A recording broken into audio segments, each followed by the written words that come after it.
यहाँ चाहिँ बीचमा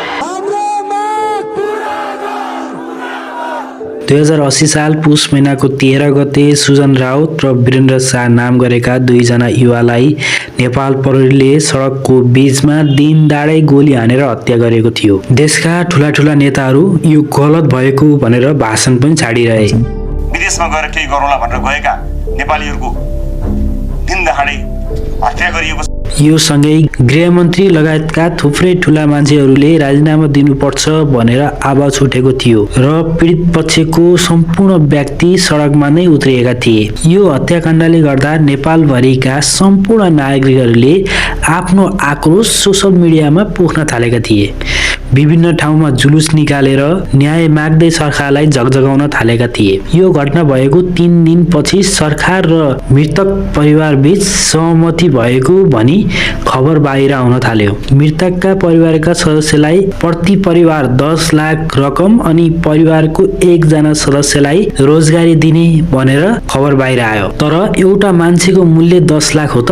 सोच्नै पर्ने कुरा। भौतिक पूर्वाधार तथा यातायात मन्त्री प्रकाश ज्वालाको गाडीमा आगोजनी गरिसकेपछि भिडलाई नियन्त्रणमा लिनको लागि गोली चलाइएको हो भन्ने अभिव्यक्ति त्यो बेला बजारमा आइरहेको थियो। तर त्यही उपस्थित भएका मान्छेहरूले भने पहिला गोली चलेको अनि मात्र गाडीलाई आगोजनी गरेको भनेर भनिरहेका छन्। यो घटनाको सत्य तथ्य त बाहिर पक्कै आउला। तर यो घटना कसरी घट्न पुग्यो यो जानौं। याचाडी कोडियाले सिप सिकाएर दक्ष बनाउने काम गर्दछ। याचाडी कोडियाले आफ्नो देशको कामदार लगायत विदेशी कामदारलाई पनि सिप सिकाउने र कोरियाको विभिन्न कम्पनीहरूमा पठाउने काम गर्दछ। साउथ कोरियाले EPS को माध्यमबाट विभिन्न देशबाट साना तथा मझौला उद्योगका लागि काम गर्नको लागि विभिन्न मान्छेहरूलाई लाने गर्दछ। EPS प्रक्रियाबाट नेपाल लगायतका यी 16 वटा देशहरूका कामदारलाई आफ्नो देशमा लैजाने गर्दछ। विदेशी कामदारहरू EPS को माध्यमबाट मुख्यतः यी 5 काममा जान सक्छन्: manufacture, construction, service, fishing, agriculture and stock breeding. यिनीहरू मध्ये कन्स्ट्रक्सनमा अहिलेको वर्ष 2023 मा लाने भनेर एक्जाम भएको थियो र यही सेक्टरको कारणले गर्दा यो घटना भएको थियो। कोरियामा काम गर्न जानको लागि EPS परीक्षा पास गर्नुपर्छ र प्रत्येक वर्ष कोरियाले यी 16 देशमा नै एक्जाम गराउने गर्दछ। एक्जाम दिएर पास भए पछाडि स्किल टेस्ट हुन्छ। यो पास गरिसके पछाडि EPS कार्यालयले पास भएका व्यक्तिको नाम रजिस्टरमा राख्ने गर्दछ। यही रोस्टर हेरेर कोरियन कम्पनीहरूले आफूलाई मन पर्ने कामदारलाई श्रम सम्झौता गरी कोरिया बोलाउने गर्दछ। अब कुरा गरौँ 2080 9 महिना 13 गते घटेको घटनाको बारेमा। नेपालदेखि EPS को माध्यमबाट एग्रिकल्चर, म्यानुफ्याक्चर र कन्स्ट्रक्सन गरी 3 वटा सेक्टरमा जान पाउने व्यवस्था गरिएको छ। अघि मैले कन्स्ट्रक्सन अहिले 2023 मा मात्र खुलेको भनेर भनेको थिएँ नि। यही सेक्टरको कारणले 2 व्यक्तिको मृत्यु भएको हो पनि भनेको थिएँ। श्रम मन्त्रालय अन्तर्गतको EPS शाखाले यो वर्षमा पहिलो पटक कन्स्ट्रक्सन सेक्टरमा पनि नेपालबाट कामदार जान पाउने व्यवस्था गरेको थियो र यसरी कन्स्ट्रक्सन सेक्टरमा रहेको स्थित बिल्डिङको काम गर्ने जाने इच्छुक भएका व्यक्तिहरूलाई यही साउन 20 गतेबाट फर्म खुलाइएको र यसको एक्जाम चाहिँ असोजमा भएको थियो। यो पानीजहाज बनाउने काममा जम्मा फर्म भरेको संख्या भने 35,488 थियो र फर्म भर्ने संख्या मध्ये 32,507 जनाले मात्र परीक्षा दिएका थिए भने 4,098 जनाले पहिलो परीक्षा पास गरेका थिए र दोस्रो चरणको परीक्षा स्किल टेस्टमा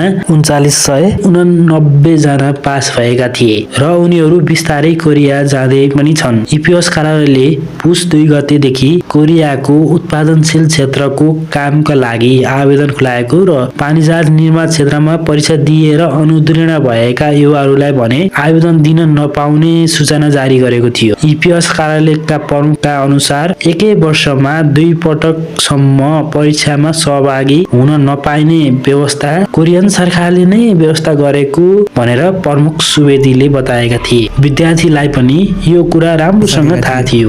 एउटै वर्षमा दुईटा एक्जाम दिन पाउँदैन भन्ने थाहा थियो नि त्यो त थाहा थियो, हामीले नोटिस पढि पनि सकेको थियौँ, हामी ब्याकफुट भइसकेको थियौँ क्या। तर सी बिल्डिङमा फेल भएका 18 जना विद्यार्थीहरू पुस 3 गते उच्च अदालत जान्छन् र हामीले पनि एक्जाम दिन पाउनुपर्छ भनेर रिट दायर गर्छन्। यसपछि उच्च अदालत पाटनले पुस 5 गते उनीहरूलाई पनि एक्जाममा सहभागी हुनको लागि फर्म भर्न दिन आदेश दिएको थियो। EPS कार्यालयबाट अदालतको आदेश अनुसार 18 जना युवालाई मात्र फर्म भर्न आदेश दिए। यो खबर सार्वजनिक भए पछाडि अरू अनुत्तीर्ण भएका विद्यार्थीहरू आन्दोलनमा उत्रिन्छन्। कानुन व्यवसायिक दिनेश त्रिपाठीले EPS कार्यालयले उच्च अदालतको आदेशको गलत व्याख्या गरेको बताएका थिए। उनका अनुसार अदालतले 18 जनालाई आधार मात्रै मानेको हो, अर्थात् अदालतले पारिजात निर्माण क्षेत्रमा जानका लागि परीक्षा दिएर अनुत्तीर्ण भएका पनि उत्पादनशील क्षेत्रमा जानको लागि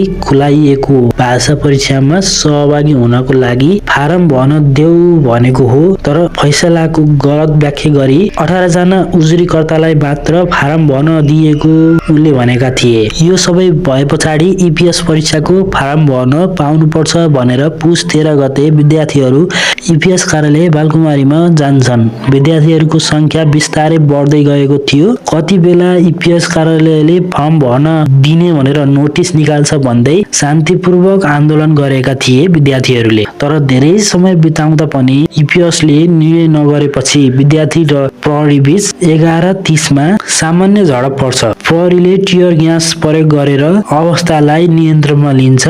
यस पछाडि केही समय सामान्य हुन्छ। यस पछाडि भौतिक पूर्वाधार तथा यातायात मन्त्री प्रकाश ज्वालाको गाडी बालकुमारीमा आइपुग्छ। विद्यार्थीहरूले आफ्नो मागको पक्षबाट बोलिदिन अनुरोध गर्छन्। त्यस पछाडि मन्त्री प्रकाश ज्वालाले यो मेरो कार्यक्षेत्र नभएको कारणले बोल्न नमिल्ने भन्छन्। यो कुरा सुनिसके पछाडि विद्यार्थी धेरै नै रिसाउँछन् र लफडा गर्न सुरु गर्छन्। भिडबाट बचेर मन्त्री प्रकाश ज्वाला त्यहाँबाट निस्किएर कान्तिपुर पार्टी प्यालेस जान्छन्। यस पछाडि प्रहरी र विद्यार्थी बीच तनाव सुरु हुन्छ र झगडा हुन थाल्छ। भिडलाई नियन्त्रण गर्न नसके पछाडि प्रहरीले लाठीचार्ज गर्छ। यो सँगै गोली पनि चलाउँछ। केही विद्यार्थी भाग्छन् भने केही विद्यार्थी आक्रोशित हुन्छन्। यही झडपमा सुजन राउत र वीरेन्द्र शाहको पनि निधन हुन्छ। सुजन राउत जसको छातीमा यस्तो डाम थियो, उनलाई बन्दुकको पछाडिको भाग अथवा लट्ठीले बेसरी हानेको हुनुपर्छ। सुजनलाई 12:40 मा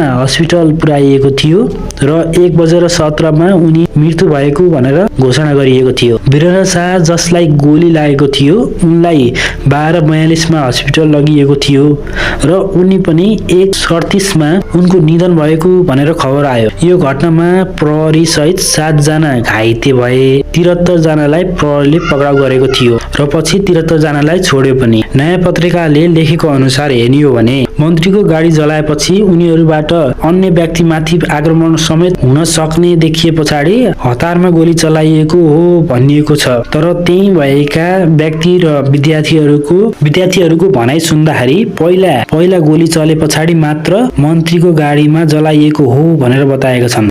मन्त्रीको गाडी जलाएपछि चाहिँ यिनलाई चाहिँ गोली प्रहार भएको अथवा त्यो आक्रमण भएको भनेको छ के हो? होइन, अगाडि यो झन्डै आधी घण्टा अगाडि, यो आधी घण्टा अगाडि केस हो। मन्त्रीको गाडी गयो भने आधी घण्टा पछाडिको हो के त्यो जलेको भने चाहिँ। भनेको प्रहरीले ढाँट्यो यसमा अहिले भर्खरै यो सरासर यो झुट हो। हामी छौँ त्यहाँ, अरू चाहिँ मेरो फुच्चीले देखेछ। एउटा गोली हान्दिसक्यो के, गोली हान्देर मान्छेले अगाडिसम्म लिँदाखेरि पनि आगो लागेको थिएन।